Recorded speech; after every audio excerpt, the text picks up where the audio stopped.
Hi, it's Dr. Larry. Thank you for coming to drlarry.com and checking out my new book, The Gentleman's Diet, which you can now buy in both the Kindle and the paperback version today on Amazon. Let me tell you about the benefits of this book. I'm going to give you 3 free gifts. So you go to Amazon, you buy either the Kindle or the paperback. You could buy both, that would not upset me. Then you come back here and you put your email down here so I can send you your free gifts.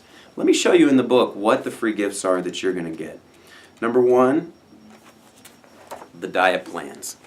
So in here, all of these 10 guys have written down the foods that they eat and the exercise plans that they do. And I'm going to email you those so that you have your own copy of those right in front of you. And you can pick from that. You can pick and choose. Maybe you want to eat lunch like Michael G does, or work out like Nick does to try to train for running and marathon. Maybe you want to put on more muscle like Mikey or James, or you want to do Bryden's military workout and you wonder what he eats. All of that stuff is in the 10 diet plans, these blueprints that you can take and put your own plan together so that you can get the results that you're looking for. Whether that's to get in better shape, maybe you want to look better, or maybe you want to be more active with your kids, or live the kind of lifestyle that you know is going to get you to your 80s and 90s, not in a wheelchair or the nursing home, but able to go on hikes and travel with your partner and play with your grandkids. And these plans in here can help you put together the plan for you. So that's number 1. You get the plans for free, and putting your email down there, I'll send them to you. Number 2, you get the workbook. So I've put together, here's what the workbook looks. So I put together this workbook that comes with your plan, your image. We start by getting into the motivation, the things that are really important to you. You're right here. And you want to go from where you're at now to over here where you want to be, whether that's in terms of weight, fitness, appearance, image, whatever's important to you. Developing your plan composed of diet, exercise, and behavior modification. Those are the 3 things that we always focus on in medicine. When it comes to weight loss and weight maintenance, taking you from where you're at now to where you want to be. And we walk you through this in this workbook. Let me show you again. So we get the workbook and we take you through developing your plan right here. That's this one. And then going over and developing a compelling image, translating that into goals and connecting it to what's really important to you. And I walk you through these things. There's all these questions, and it's a process that shows you how to work with your own motivation and discover what's really important to you. There's a page here where we write down what your actual goals are. So we break it down into image, into weight, waist circumference, and then in fitness goals, including cardio and strength. Not just what do you want to look like in the mirror, and what size of clothes do you want to wear, what do you want your belt size to be. We write down short-term and long-term goals. So we're going to start with a 1-month goal, and then a shorter-term goal, and then a long-term goal, like a 6 and a 12-month goal. Again, this is all in this workbook. It's a great thing. And we tap into the big, what I like to call the big why. There's a page for a food diary, a workout log, and then a bunch of questions, 2 pages of questions that talk about what kind of diet you think might be right for you and where you're at with your exercise, what the next right step to take is. And then there's also a whole page on environment and behavior, about things at home that you can change. So that's all in the workbook. So again, the things you get for free. Number 1, the diet plans and exercise regimens. Number 2, the workbook. And then number 3, this is kind of funny, the Dr. Larry's Basic Weightlifting Manual. Okay, I totally put this together. It's a bunch of pictures of me and descriptions of basic weightlifting lifts. They're pretty good. You know, we talk about the basics on lifts that use many joints at one time are preferred to just isolation lifts that are only going to work one muscle. The more muscle groups you're working with one lift, the better. And a lot of other principles in that. So you get those 3 things for free once you buy this book on Amazon, and you can get the Kindle or the paperback today, and then you come back here, you put your email in, and I'll send you those 3 gifts. There's other things we're going to do too, but that's how we're getting started. Let me tell you about why I wrote this book. I'm a family doctor. I practice in the ER, and when I went on the TV show The Bachelorette 2 years ago, I thought I was in pretty good shape. I might have been a little bit cocky, to be honest. I showed up there, and there were a bunch of these 6'2" models that were just cut. They were in really good shape. They blew me out of the water. I was impressed. I was intimidated. But I wondered, how can I look like that? What would I have to do to look like that? I don't think I knew. I don't think I knew what it took. Like, how much would I have to work out? Would I have to totally starve myself and eat salads? Like, what would it take to look like that? So I started asking them, hey, what do you eat? How do you exercise? How did you get in this good a shape? And they told me. One by one they told me, and we put together, I put together a bunch of their meal plans and exercise regimens, and I totally stole them for myself. So I picked a little bit from, a little bit here. I did a shake like this guy did to put on some muscle. I ate every 3 to 4 hours like Zach did because I wanted to get more trim.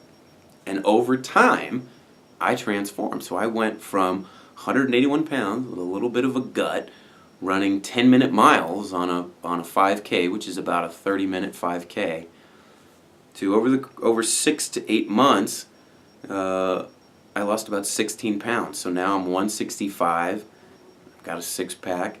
I can run the 5K in about 24 minutes, which has cut it down to under 8-minute miles. So I've shaved off 2 minutes and 15 seconds. I just ran one that was averaged a 7-minute, 45-second mile.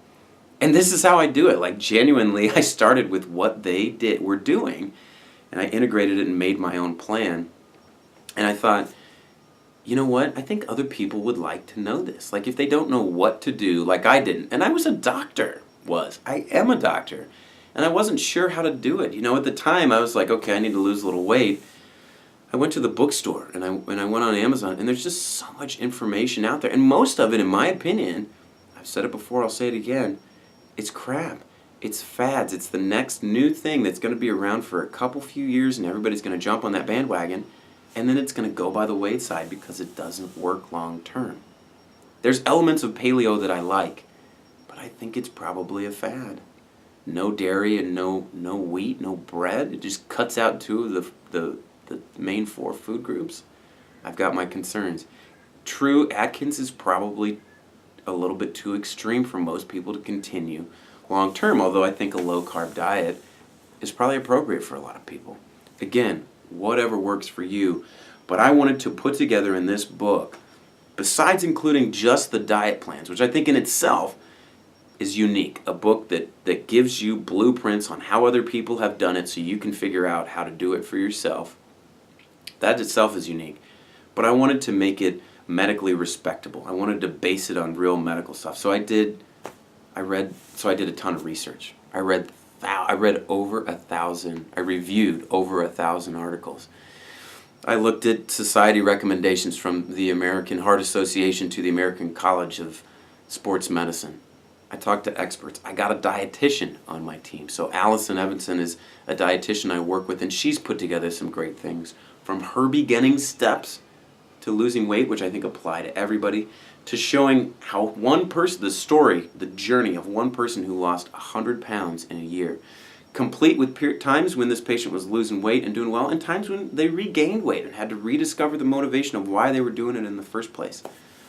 But we wanted to write a book that was really based on true medical principles. So my research, I focused on not what's the best way to lose weight, but what's the healthiest way to eat in the long term so that you're free of disease, so you don't get a stroke that lands you in a wheelchair, so that you don't get a heart attack that kills you. Not only being free of disease, but living long. Again, so that in your 80s and 90s, you can play with your grandkids and go traveling with your husband or wife, so that you're not in a nursing home and you're not in a wheelchair. Think about that for a second. That's where I'm coming from. I'm not coming from the short term, I want to sell you something, make a buck, get famous, do whatever. I want to put together what will help you in the long term, based on on the medicine that I've seen and on the stuff that I see in the ER where people don't do that and they suffer the consequences. Every day we see people with diabetes and high blood pressure and heart problems that their lives are ending early, and it doesn't have to be like that if they live a healthier lifestyle. Some of these principles, so we broke it down into diet, exercise, and behavior modification. Diet-wise, I put 5 principles of nutrition. Things like eating 5 or more fruits and vegetables a day. Can you imagine a fad diet that took out fruits and vegetables? It's the new greatest diet. No fruits, no vegetables. Lose all the weight you want. Eat all the crap you want, and you'll be healthy and live long. Like, that's absurd. Like, how could I can't even imagine how that would ever. Eating fruits and vegetables will always be a basic. It will always be a principle. It is something that I will bet my career on will never change. And I put together 5 things in this book that I feel so certain of that I'm willing to put in writing and put my name on it. Did a lot of research to get there. Check it out. They will help you live longer and they'll help you lose weight. Those are the principles of nutrition. Then we get into the exercise category. What's the best way to burn fat? What's the best long-term way to maintain your weight once you've lost it? Once you've lost all the fat that you want to lose? What's the best way to do it? How much do you have to do? How many times per week? All these questions are answered in there. To get into one of the controversies, if you will, when it comes to cardiovascular exercise, you really have 2 options. Steady state cardio, where you get on the treadmill and you run at 9-minute miles for 30 minutes, for example, and you don't change the pace. Or high intensity interval training, where you start out running a 12-minute mile, and then you go to an 11-minute mile for a minute, and then a 10-minute mile for a minute, and then 9, and then 8, and then however fast you can go till you're at about a 9 out of 10 with your exertion. And then you drop it back down, and you scale it up again. So doing series of this over a workout, that's called high-intensity interval training. Is it better than steady state? Which one loses more fat? Which one's better for fitness and long-term life? The answers to all that are in the book.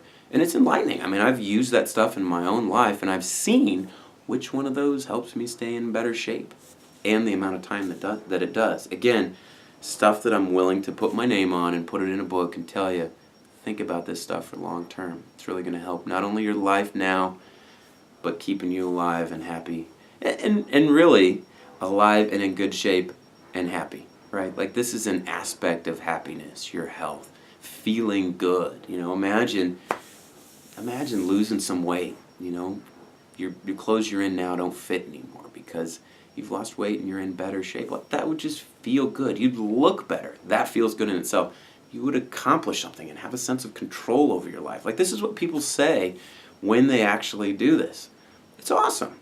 And this book is full of legit principles that you can rely on. Let's talk a little bit about the environment and the behavior aspect, because there's a lot of stuff in here. Emotional eating, dealing with stress, talking about the environment that make a big difference. It's not like you can just will yourself to losing weight. Some people do, but let's stack the deck in your favor and address some of these issues. One of the most interesting things, I think, is in the book. I totally works cited to Brian, I think Wansink is how you say the guy's name. He wrote a book called Mindless Eating. And one of the famous studies in there is called the bottomless soup bowl. So he took 2 groups of people and he gave them bowls of soup, right? And so one of them, ate their soup, but with the other group, the soup bowl had a hole in it. And what he would do is he would after they would eat a little bit, he would fill the soup back up. And he wanted to see, like, how many of them would eat based on a feeling of fullness and stop versus just keep eating because there was soup there. What do you think happened? Of course, the people that had their soup filled and refilled and filled ate, I think, 70-something% more than those who just had one bowl of soup in front of them. It's fascinating, right? Like, we eat mindlessly. We eat regardless of how much we've eaten. So we have these visual cues that are very much a part of eating, and a lot of us are detached from our natural signals of fullness. Well, that's something that you can work on, again, to stack the deck in your favor for long-term success. And that's just one example of several things that we talk about in the behavior modification and environment chapter. Another obvious one is what kind of food is easily accessible in your life, whether it's at your desk, whether it's at the table at home. If it's cookies and candy, how much harder is it going to be for you to exert your will every time you go past those? why not stack the deck in your favor? Leave out almonds and fruit instead. That doesn't mean you never have candy. It just means that candy isn't that easy to get to. I'm human. If there's candy out, chances are much better that I'm going to eat it than if candy is put away in a desk or hiding in a drawer in my kitchen, right? Every now and again I want a cookie, so I'm going to go have it. But if those cookies are sitting on the counter, I have to use my will to not eat them every time I go by. Let's just eliminate that as part of the equation. That's another part of the diet. But another part of the whole, putting your whole plan together, where thinking about these things can really help you with long-term success. So my point that I'm trying to make is the book is loaded. Check it out. Go to Amazon and buy the Kindle and the paperback version. Come back here, put your email in, get your free gifts that include the meal plan and exercise regimens, 10 of them, the workbook to help you work through putting your own plan together, and the Dr. Larry Basics of Weightlifting Manual. Get those sent to your email and get started on your own plan. Thanks for checking it out, and I look forward to working with you more.